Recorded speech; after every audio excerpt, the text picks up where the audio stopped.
बात है वो छोड़ो। आई एम नॉट पजेसिंग नहीं होगा, पजेस में आईएनजी नहीं आता। अगर सही टेंस देखोगे तो होगा आई डू नॉट पजेस। सब छोड़ो, टेंस नहीं पढ़े हो, बस खाली इतना तो पता लगा सकते हो ना कि ओन में आईएनजी नहीं आएगा, पजेस में आईएनजी नहीं आएगा और हैव में आईएनजी नहीं आएगा, क्योंकि इनका मतलब है किसी चीज पर अधिकार होना, है ना, किसी चीज पर अधिकार होना। क्लियर? बोलो कोई प्रॉब्लम? क्लियर? अब मैंने आपको कहा था ना कि मेन वर्ब के पहले अगर आप डू लगा दो तो उस बात पर जोर हो जाता कि मैं तुम्हारी समस्याएं समझती हूं, मैं तुम्हारी समस्याएं समझती हूं। इसका मतलब हो गया कि अंडरस्टैंड के पहले डू लगा दिया। उसी तरह से उसने लेटर भेजा, भाई उसने लेटर भेजी थी उसने, लेकिन डिड के बाद वर्ब का फर्स्ट फॉर्म कहा था ना, लेकिन मुझे नहीं मिला। डिडंट जब वर्ब का सेकंड फॉर्म यहां आ जाए ना तो 2 बार सेकंड फॉर्म नहीं आता। यहां पर एक और नियम सीखोगे कि 2 V2 एक साथ नहीं आते। क्या सीखा? 2 V2 एक साथ नहीं आते। तो फिर क्या करूं मैं? तो डिड के साथ वर्ब का फर्स्ट फॉर्म लगा दो, और यहां पर भी डिड है। डिड क्या है? डू का सेकंड फॉर्म, उसके साथ वर्ब का फर्स्ट फॉर्म लगा दो, हो गया। यस, हेल्पिंग वर्ब है, लेकिन डिड V2 है ना, तो उसके साथ फिर V2 नहीं आता। ठीक है? मैंने ये पढ़ा तो दिया यार कई बार। हैव के बाद वर्ब का थर्ड फॉर्म आता है, और खाने के सेंस में हैव का थर्ड फॉर्म हैड है। I have had lunch just now. Has have had के बाद हैड सही है।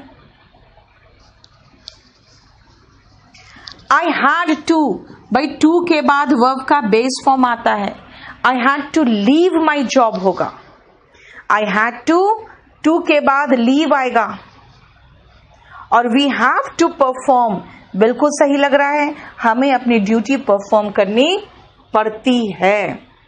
अब आप एक काम करोगे,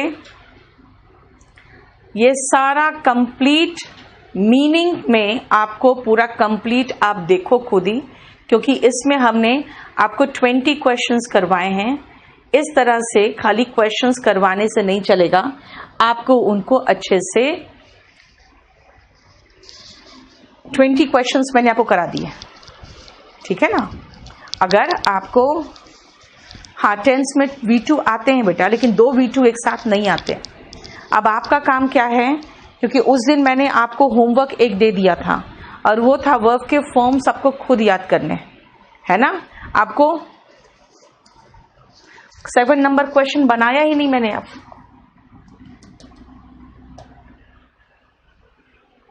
ठीक है, मैं अच्छा महसूस मैंने किया, अच्छा महसूस किया, यहां पर ये एडजेक्टिव का काम कर रहा है। 1 घंटा सोने के बाद, गहरी नींद सोने के बाद, मैंने आपको 20 तक बना दिया है। आपको मैंने होमवर्क दिया है अब कि 21 से लेकर आप 50 तक बनाइए। सबका आंसर दिया हुआ है, आप एक बार आंसर चेक करो, और उसके बाद नेक्स्ट क्लास में हम लोग डिस्कस कर सकते हैं। मैंने आपको 2 होमवर्क दे दिया आज तक। क्या क्या दे दिया? क्या क्या दे दिया? मैंने आपको वर्ब के फॉर्म्स कहते याद करने, है ना। और दूसरा मैंने ये 30 क्वेश्चन कहा है कि एक बार आप लोग करो। हरप्रीत, आपको किस तरह का नोट्स बनाना है मुझे नहीं समझ में आ रहा है। अगर बोलोगे तो मैं यही कंप्लीट आपको लिखा लिखा के पढ़ा दूंगी, और अपने वॉल्यूम 1 में बोल दूंगी कि वॉल्यूम 1 से वर्ब के फॉर्म्स याद कर लो। और आपको मैं बताती हूँ, अभी जो इसमें आपको असेंबल किया है ना, ये वाला पूरा कंप्लीट, इसका PDF शेयर कर देती कि भाई ये 50 क्वेश्चन का PDF है जो वर्ब चैप्टर से है, और ये देख लेना, और मैं आपको लिखा लिखा के पढ़ा दूं। देखो बात क्या है ना, आप जितना टाइम लिखने में लगाओगे उतना टाइम समझने में लगाओगे तो बेहतर होगा। आपको नोट्स बनाना है तो बना लो, लेकिन मुझे नहीं समझ में आ रहा कि आप नोट्स में एक्स्ट्रा क्या बनाओगे। हाँ, ये जो 2 V2 वाला नोट्स है ना बेटा, ये टेंस का है, ये टेंस का चैप्टर का है। हम सिर्फ डिड के साथ वर्ब का फर्स्ट फॉर्म लगा के छोड़ दे रहे हैं, ठीक है। Yes Priyanka, you will have to remember, नहीं, learn forms of verbs, learn forms of verbs and your homework will be now 21 to 50, ठीक है। क्वेश्चन नंबर 21 to 50, ठीक है। अभिषेक, मेरा वॉल्यूम 1 एंड वॉल्यूम 2 प्रैक्टिस के लिए, वो कैब के लिए बेस्ट बुक है, वो लेना, आप ले लो। राम अनुज, उस तरह से अगर हम पढ़ाएंगे ना तो आपके पास वो मटेरियल तैयार नहीं होगा जो मैं अभी तैयार करके दे रही हूं। शुभम, अगर आप वर्ब के फॉर्म्स याद नहीं करोगे तो आपको बता दूं मैं, पूरा टेंस बहुत, इंग्लिश का सबसे बेसिक चैप्टर है।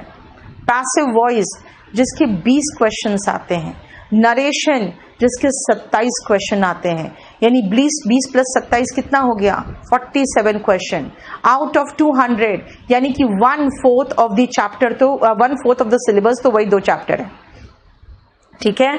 और उसके बाद अगर आप कहोगे तो टेंस से क्वेश्चन बहुत होता है, पैसिव वॉइस से बहुत होता है, और इंग्लिश बोलने के लिए तो वर्ब के फॉर्म्स आने चाहिए। अब फिर आप कह रहे हो कि नहीं हमसे वर्ब के फॉर्म्स याद नहीं हो रहे हैं। आपको मैं एक चीज बताऊं, वर्ब के फॉर्म्स जो है ना बेटा, वो 1st और 2nd स्टैंडर्ड में याद कराया जाता है, ठीक है, क्लियर। शी हैज की जगह पे हैव नहीं आएगा, कैसे आएगा, शी के साथ हैज लगता है बेटा, वो आप टेंस में पढ़ोगे। देखो, हम अपने टेंस में कोई प्रॉब्लम नहीं दे रही हूं आपको, मैं आपको टेंस में कुछ भी नहीं दे रही हूं, मैं आपको सिर्फ अभी वर्ब पढ़ा रही हूं।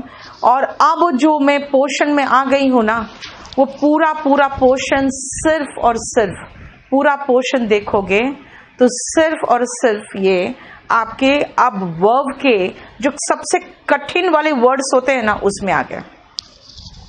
स्टेनो का एग्जाम बहुत आसान होता है, स्टेनो के क्वेश्चन पेपर बहुत आसान होते हैं।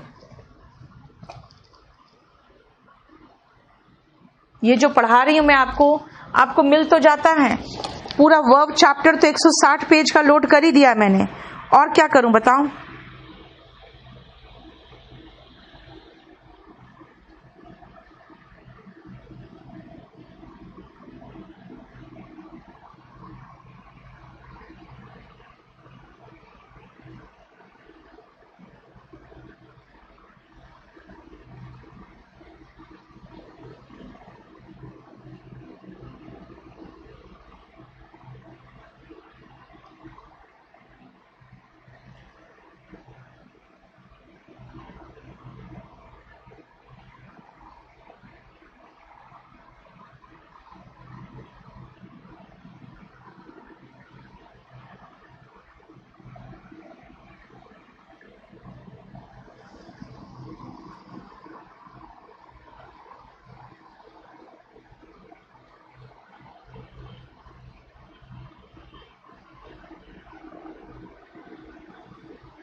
डिस्क्रिप्टिव इंग्लिश जो है ना, उसका फ़ॉन्ट चेंज करो ना।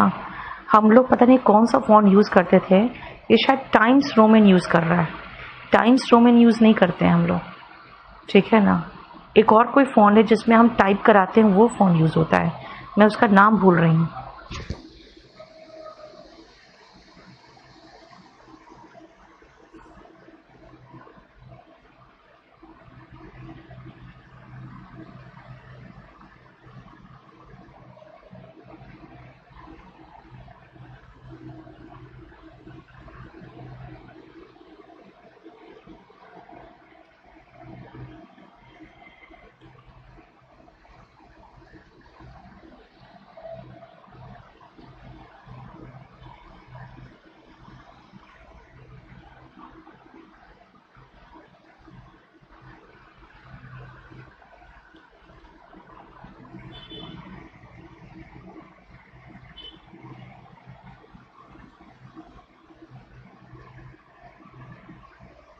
देख लिया। अब सुनो, कुछ ऐसे वर्ब्स होंगे बेटा, जब आप याद कर रहे होगे ना, जब आप याद कर रहे होगे वर्ब के फॉर्म्स, तो आपको ऐसे कुछ वर्ब्स मिलेंगे जिनका V3 जब आप देखोगे ना, जब आप V3 देखोगे तो उसमें एक स्लैश करके एक 2 वर्ड दिए रहेंगे, 2 वर्ड्स होंगे, एक स्लैश करके 2 वर्ड्स रहेंगे, ठीक है। इसका मतलब है कि ध्यान से सुनो, जैसे मेल्ट पढ़ोगे आप, जब पढ़ोगे मेल्ट तो लिखा रहेगा मेल्ट, मेल्टेड, मेल्टेड, मोल्टेन, है ना। फिर लिखा रहेगा लोड, लोडेड, लोडेड, लेडेन। यानी कि इन वर्ब्स के आपका सेकेंड फॉर्म और थर्ड फॉर्म के अलावा, ये थर्ड फॉर्म के अलावा एक और फॉर्म रहेगा, और ध्यान रखना वो एडजेक्टिव फॉर्म होगा, वो एडजेक्टिव फॉर्म होगा।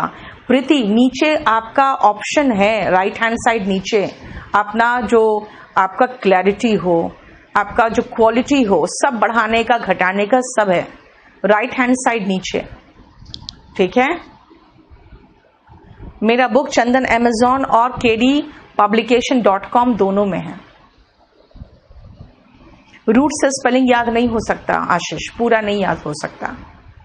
शिंटू, हम डेली क्लास का कौन सा PDF भेजे? जब हम एक बार वर्ब का 160 पेज का आपको चैप्टर भेज दिए हैं, तो डेली मैं जो पढ़ा रही हूं उसका PDF कहां से भेजूं मैं आपको?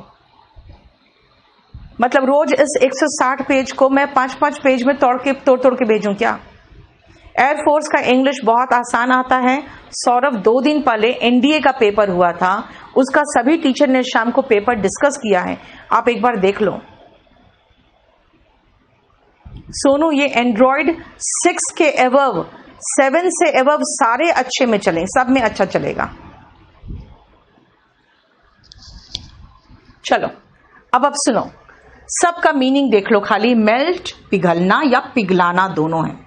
लोड मतलब लादना, प्रूव मतलब साबित करना, श्रिंक सिकुड़ना, शेयर एकदम जैसे पूरा कंप्लीट बाल मुड़ देते हैं ना वो, शेव दाढ़ी बनाना, गेट पाना, सिंक डूबना लेकिन निर्जीव का, ड्रिंक पीना, और बेंड मोड़ना। लेकिन जरा देखो, बहुत आसान लगा, कुछ भी नहीं था, लेकिन ये एडजेक्टिव के फॉर्म्स है ना, हमें समझ में नहीं आता यार ये क्यों, मतलब एक फॉर्म से क्या काम नहीं चल रहा था जो हम 2-2 फॉर्म्स देखें, है ना। अब आओ जरा ध्यान से देखो तो कैसे, ध्यान से सुनना। हमने आपको जो 2-3 चीजें पढ़ताई है ना, अब इसमें आप उसको इस्तेमाल करोगे। जब भी हाथ देखोगे समझ जाना हमें वर्ब का थर्ड फॉर्म लगाना है। जब भी ये नाउन देखोगे समझ जाना उसके पहले हमें एडजेक्टिव लगाना है। जब भी हाव देखा समझ जाओ वर्ब का थर्ड फॉर्म लगाना है। कैसे ट्रक्स की विशेषता बतानी है आपको तो एडजेक्टिव चाहिए। हाव है तो वर्ब का थर्ड फॉर्म लगाना है। मतलब इस तरह से करके हमें देखना है। बेटा ये ए है, ए का मतलब हो गया आर्टिकल। आर्टिकल नाउन के साथ आता है और नाउन के पहले आपको बताया तो है गुड बॉय यानी कि एडजेक्टिव। हाथ दिख गया थर्ड फॉर्म, हाफ दिख गया थर्ड फॉर्म, है ना। कैसा सर, मुंडा हुआ सर एडजेक्टिव और I have again third form. देखो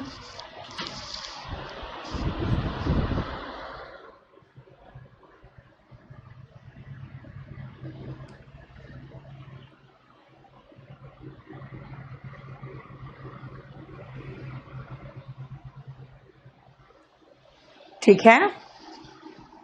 CHSL का क्या होता है कैसा बेटा? CHSL, CGL, स्टेनोग्राफर ये सब SSC लेती है। सबका पेपर का लेवल एक ही जैसा होता है। NDA कितना 12th पास के लिए, CDS ग्रेजुएशन के लिए, दोनों का डिटेक्टिंग एरर का लेवल तो मुझे सेम ही दिखा। तो फिर अब आओ ध्यान से सुनना। द चॉकलेट हैज के बाद हमें थर्ड फॉर्म चाहिए और वही वर्ब मेल्ट, मेल्टेड, मेल्टेड, यानी कि पिघल गया। The chocolate has melted. लेकिन ऐसा लावा, कौन सा लावा, यानी कि जानते हो ना जब कोई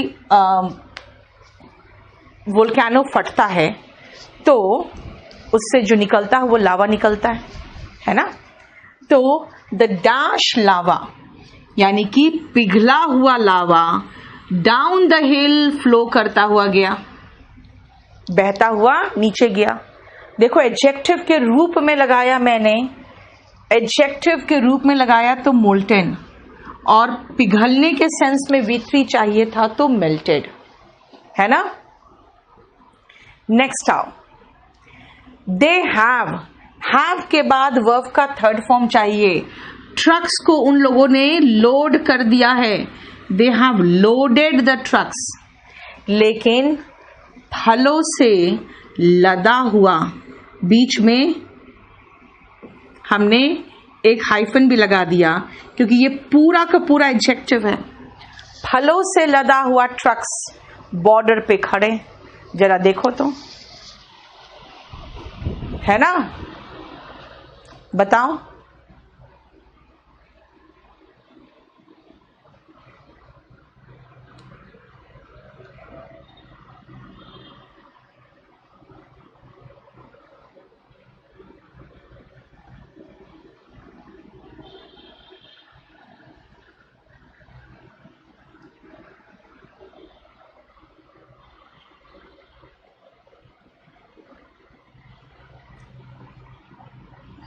ठीक है, अब आओ ध्यान से सुनना। आई हैव, मैंने उसे गलत साबित कर दिया।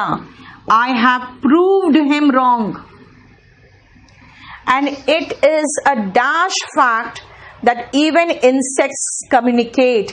It is a proven, proven का मतलब क्या होता है, ये साबित तथ्य है, ये ऑलरेडी साबित तथ्य है कि जो इंसेक्ट्स होते हैं ना वो भी कम्युनिकेट करते हैं। बेटा आप लोग जब फुल स्क्रीन करते हो तो एक बार देखना, अगर पूरा बोर्ड नहीं आ रहा है तो 2 बार टैप कर देना, और साउंड बॉक्स देख लेना। साउंड बॉक्स अगर ऐसे कटा हुआ आ रहा है तो वहां टैप करोगे तो साउंड पूरा हो जाएगा, ठीक है। I have proved him wrong, clear. Next आओ, समझ में आ रहा है ना। नेक्स्ट देखो, हर ड्रेस हैज के बाद वर्ब का थर्ड फॉर्म चाहिए। Shrink, shrank, shrunk. They have, sheep का मतलब भेड़, तो भेड़ को पूरा का पूरा मुंड दिया, उसके सारे बाल निकाल दिए, तो कौन सा वर्ब है, देखो shear, और हैव के बाद वर्ब का थर्ड फॉर्म sheared, यानी कि उन लोगों ने जो भेड़ है उसके पूरे पूरे बाल को काट दिया। They have sheared the sheep।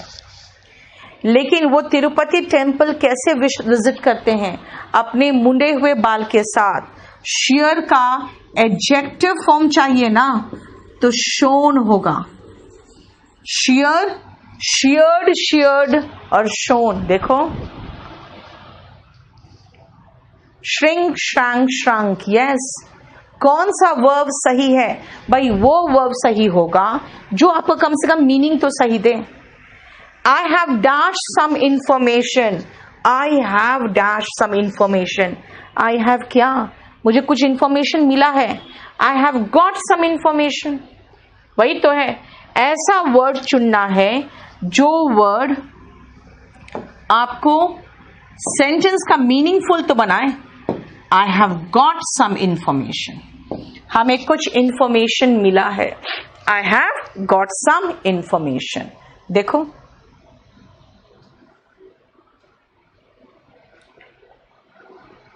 ठीक है, हमें आपको ऐसे ही वर्ब्स चुनने हैं जो एग्जैक्टली सही मीनिंग दे। अब आओ 11 to 17 देखो, आंसर वहां दिया है, उस आंसर को फिट करके देखो और बताओ आपको समझ में आ रहा है कि नहीं।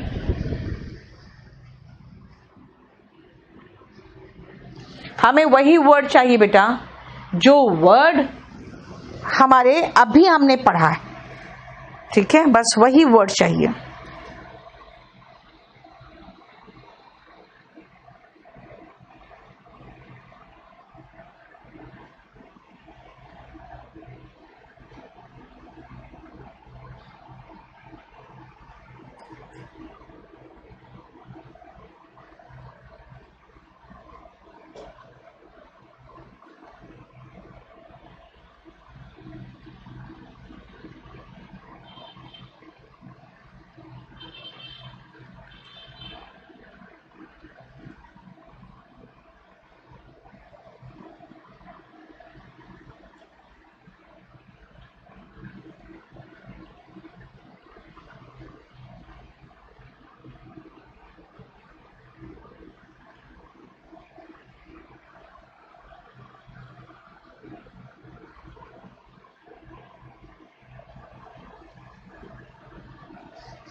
देख लिया?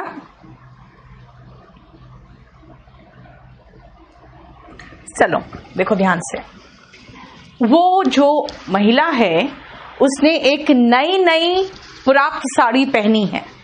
अब देखो साड़ी जो है नाउन है, मुझे एडजेक्टिव चाहिए, तो एडजेक्टिव होगा newly gotten, get, got, got verb है, लेकिन एडजेक्टिव उसका गॉटन है ना।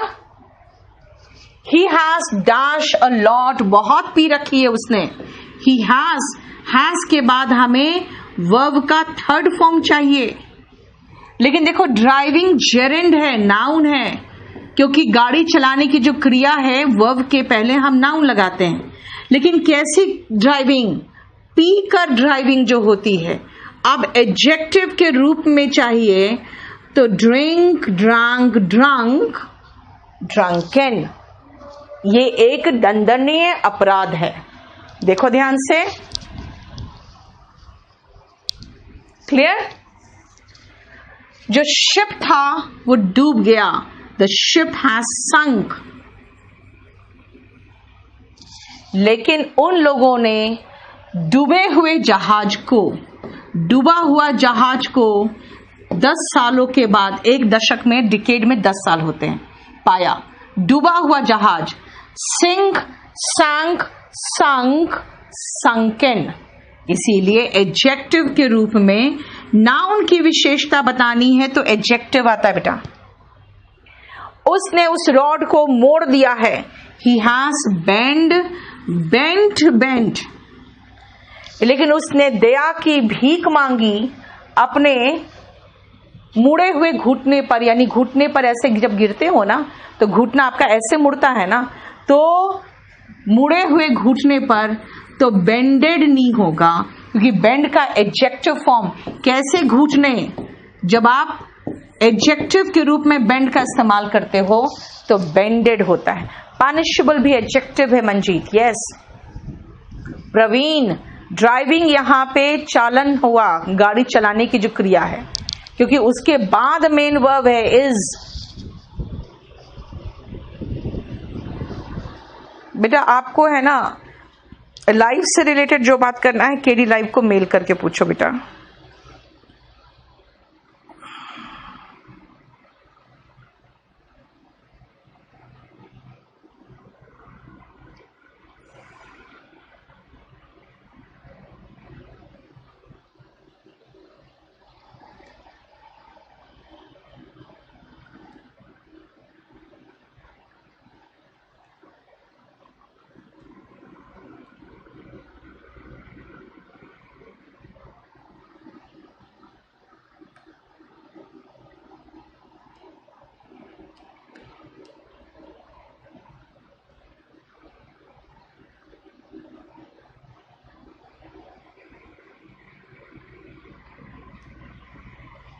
हो गया।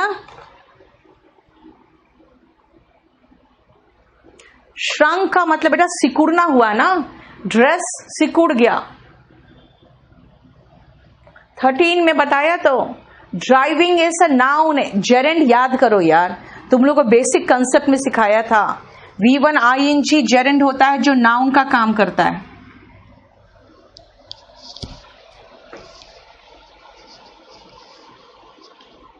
देखो ज्योति तुम क्या लिखे हो भगवान जाने।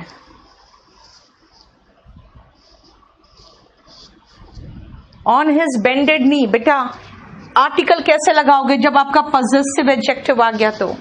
हिज और आर्टिकल एक साथ कैसे चलेगा? ये कैसे पता चलेगा कि ड्रंक की जगह पे भी कुछ लिखते हैं? अब आप देखो, खुद ही देखो ना। जहां पे हमने अभी तक आपको 2 ही चीज पढ़ाया है, सिर्फ 2 चीज पढ़ाया है, और वो पहला कंसेप्ट जो पढ़ाया है वो आपको टेंस में काम देगा कि हैज, हैव और हैड के बाद वर्ब का थर्ड फॉर्म लगाना है। मैंने एक कंसेप्ट ये सिखाया, और दूसरा सिखाया आपको कि नाउन के पहले हमें एडजेक्टिव लगाना है, क्योंकि वो संज्ञा या सर्वनाम की विशेषता बताने वाले शब्द को एडजेक्टिव कहते हैं। देखो बेटा बताओ आप, मनीष हाई हेलो नहीं करो, ठीक है? प्रकाश आप जाकर स्टडी मटेरियल में देख लो, जब मुझे दिख रहा है तो आपको क्यों नहीं दिख रहा है? देखो 8 नंबर बैच में हुआ है अपडेट, हो गया है? हाँ सब में हो गया है, एक बार चेक करा लो,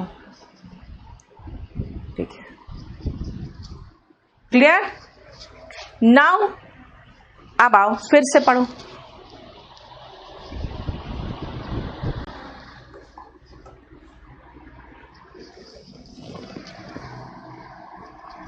नेक्स्ट पॉइंट पढ़ा रही हूं मैं, उसको पहले समझो ध्यान से। क्या पढ़ा रही हूं वो पहले देखो।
हो गया?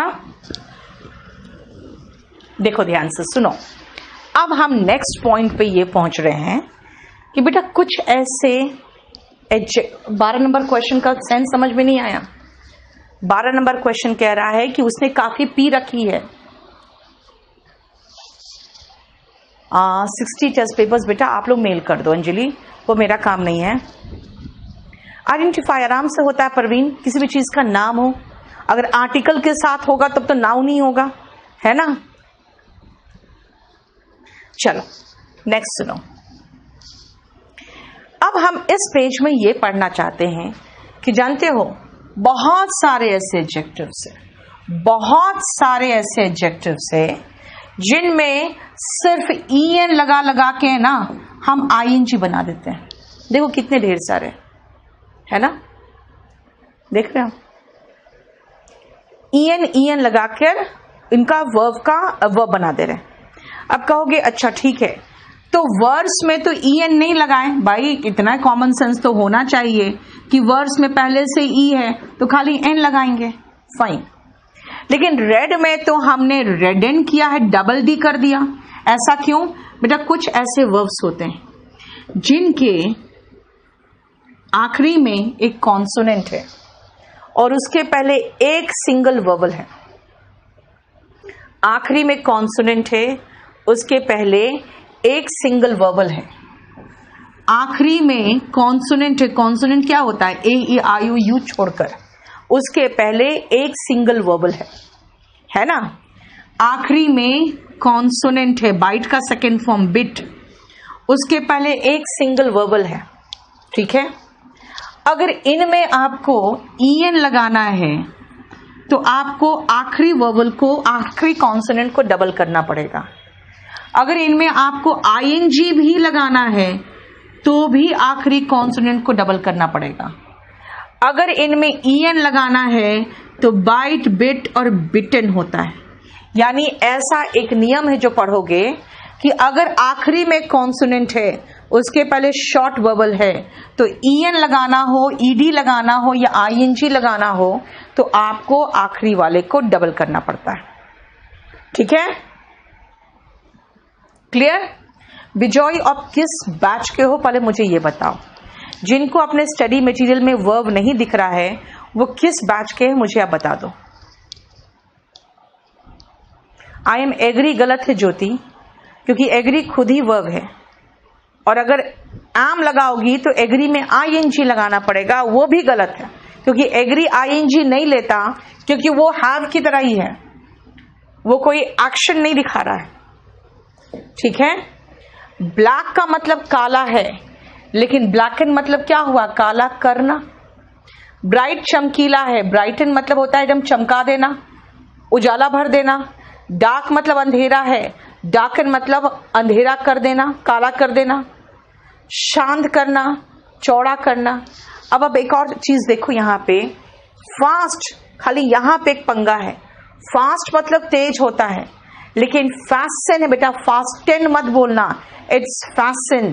फैशन क्या है? बांधना, ठीक है ना। बाकी सबको देखो ध्यान से, कट कट कट होता है। आशीष ऐसे क्वेश्चंस मत पूछा करो।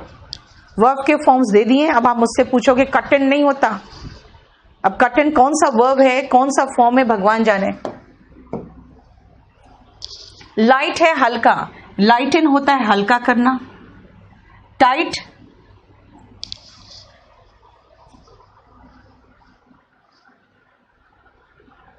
एक सेकेंड, टाइटन होता है कसना।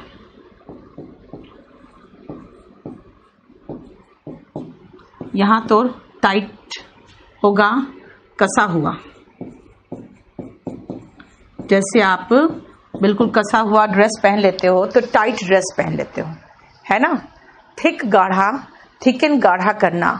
सॉफ्ट मुलायम, सॉफ्टन मुलायम करना, ठीक है। देखो ध्यान से और आगे, सैड दुखी। देखो सैड में भी वही नियम लगा है जो रेड में लगा है।